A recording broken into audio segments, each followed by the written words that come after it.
राष्ट्रीय बोधचिन्ह आहे. मी माझे 2 शब्द संपवतो. जय हिंद जय भारत. 1 2 3 स्टार्ट. माझे नाव मयूर दीपक शिंदे, इयत्ता 6वी. मी आज तुम्हाला राजमाता जिजाऊबद्दल माहिती सांगणार आहे. ते तुम्ही शांत शिकणार आहे नव्हे अशी माझी नम्र विनंती.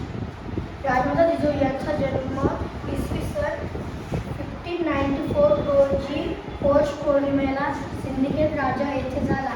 त्यांचा विवाह इसवी सन 1604 रोजी शहाजीराजे भोसले यांच्याशी झाला.